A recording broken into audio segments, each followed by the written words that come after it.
K through 5th grade. We hope you had a great 4th of July, and we are so pumped to see you tuning in online here today. We are continuing to talk all about faith and what it looks like to actually live it out with one another so that we can change the world. Today, we're going to talk all about forgiveness, because one way we can change the world is by forgiving one another. I love when people forgive me. I need that, and so do you. So we're going to talk about what it looks like to also forgive one another. All right. Since you're at home, let's stand up and stretch it out, and then we can worship big.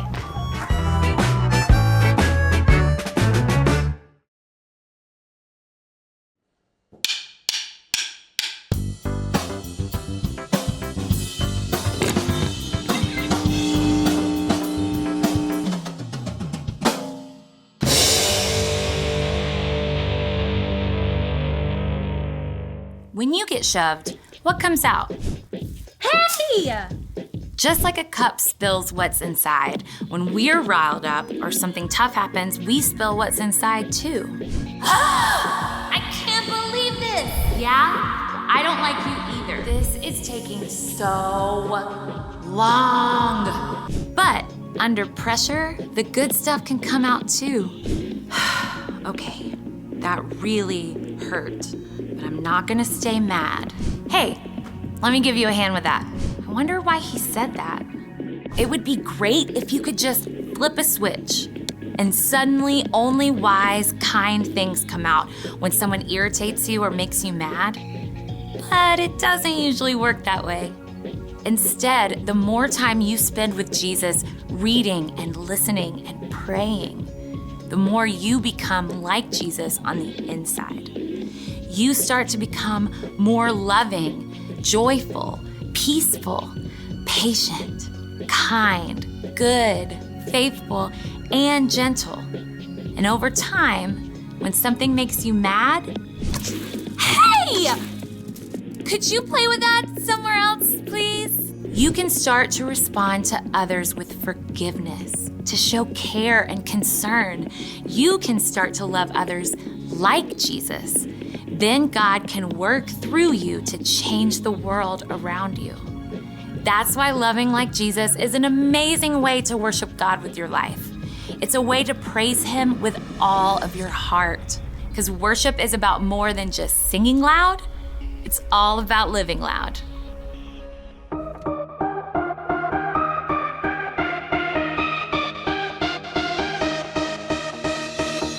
You spoke one word and the dark became light.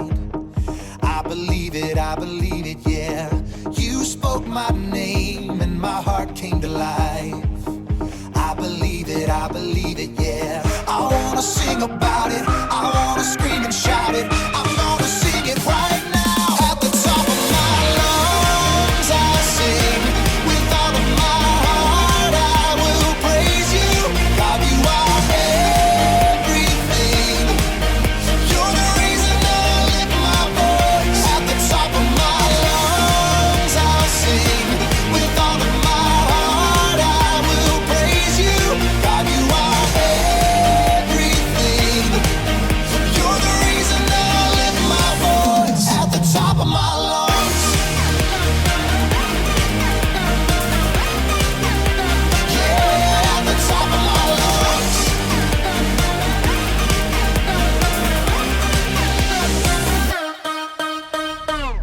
You're all I need every day in my life. I believe it, yeah. You're all I need, always here by my side. I believe it, yeah. I wanna sing about it, I wanna scream and shout it. I wanna sing it right now. At the top of my lungs I'll sing. With all of my heart I will praise you. God, you are everything. You're the reason that I lift my voice. At the top of my lungs I'll sing. With all of my heart I will praise you. God, you are everything.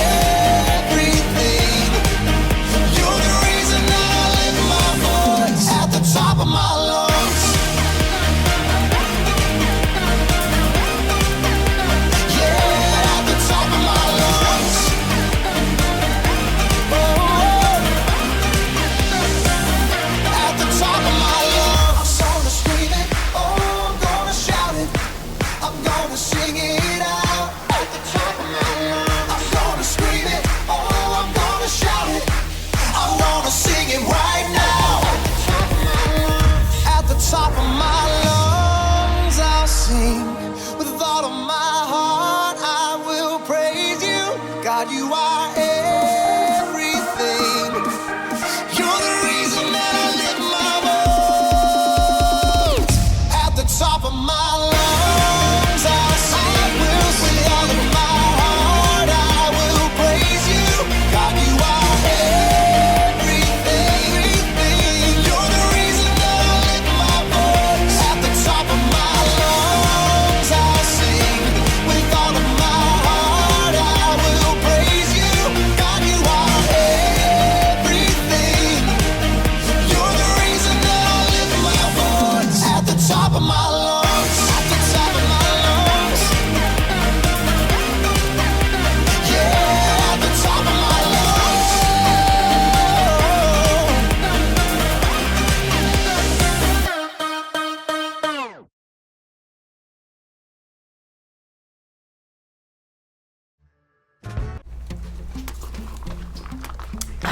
Ooh, it's cold. Oh, that's nice. Hi, welcome to Story Lab. This week we're taking a look at the story of a guy whose big mess-ups didn't keep Jesus from giving him a very big job.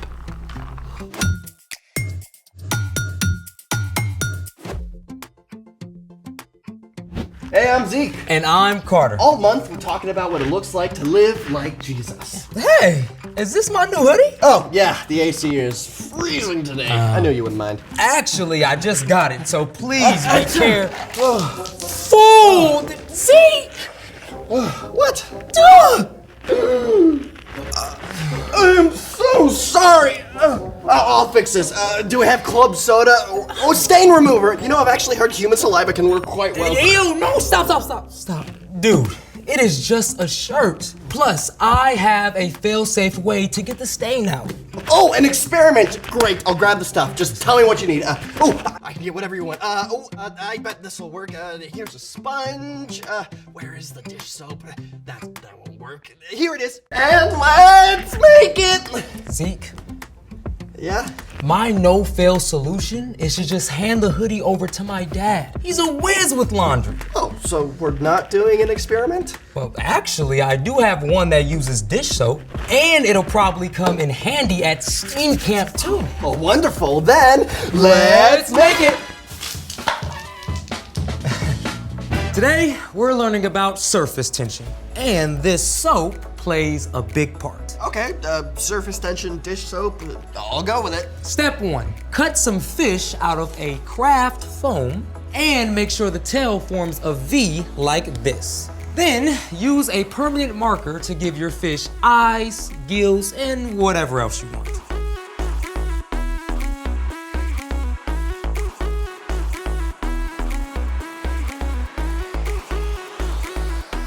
You can even add googly eyes.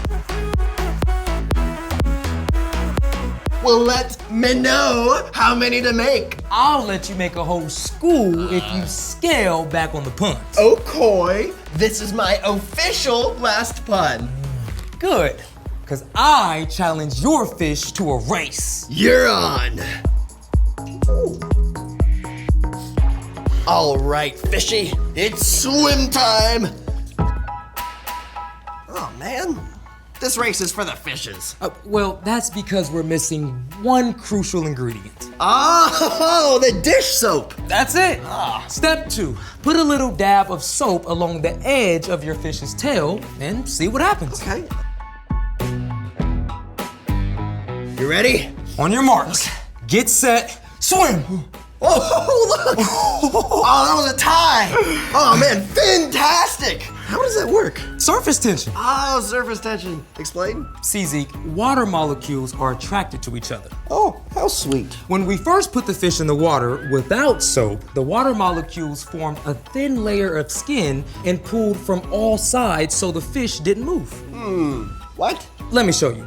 If I pull on your left arm and tug on your right arm at the same time, which way do you go? Nowhere. I'm being pulled both ways.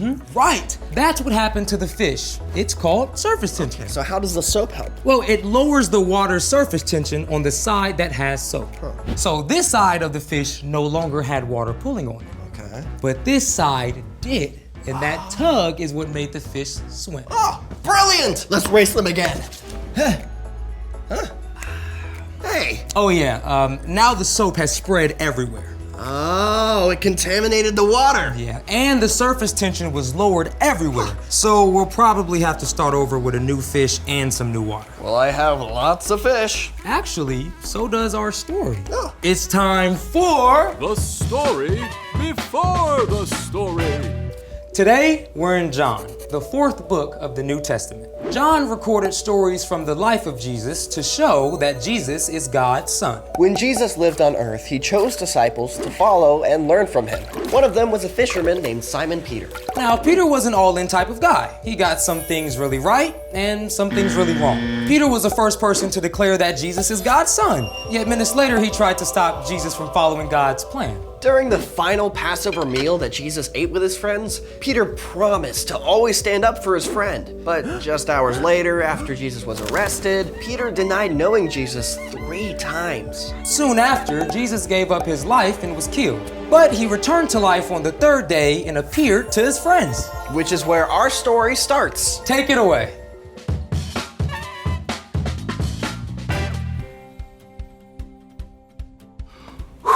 Hey everyone, I'm Brian. Today we're talking about forgiveness. But before we get to Peter, I want to share something that the Apostle Paul wrote in a letter to the church in Colossians.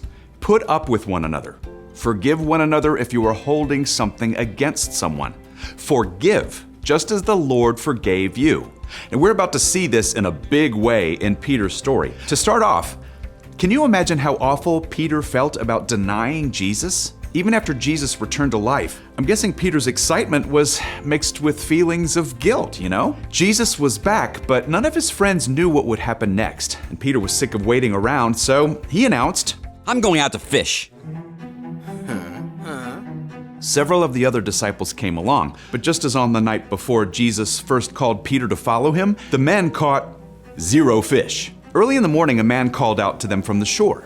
Friends, don't you have any fish? No. Throw your net on the right side of the boat. There you will find some. Peter and his friends had nothing to lose, so they tossed their nets into the water. And suddenly,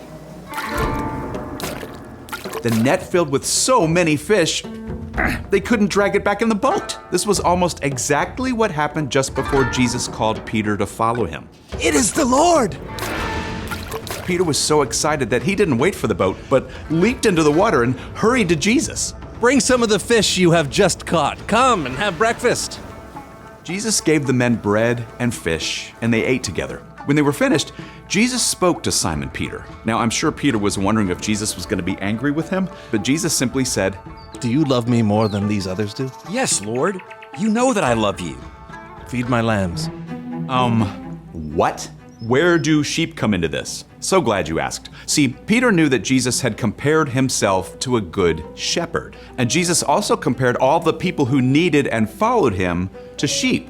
So this was a word picture. Jesus wanted Peter to take care of all the people who would soon begin to follow Jesus. Jesus asked Peter again. Simon, do you love me? Yes, Lord. You know that I love you. Take care of my sheep. Okay, now if I was Peter, I'd probably be wondering, doesn't Jesus believe me? And then Jesus asked a 3rd time. Simon, do you love me? Lord, you know all things. You know that I love you. Feed my sheep. At first, Peter felt awful that Jesus had to ask him 3 times. But here's the really amazing thing. Remember how Peter had 3 times denied knowing Jesus? Now, 3 times, Jesus was showing that he trusted Peter. He was asking Peter to take care of people, just like Jesus. Then Jesus told Peter that things would not be easy for him, and in the end, Peter would even give up his life for Jesus. But still, Jesus said, Follow me. Despite all that Peter had done, Jesus forgave him. Just as Paul wrote many years later, put up with one another. Forgive one another if you are holding something against someone. Forgive, just as the Lord forgave you. And that is the end.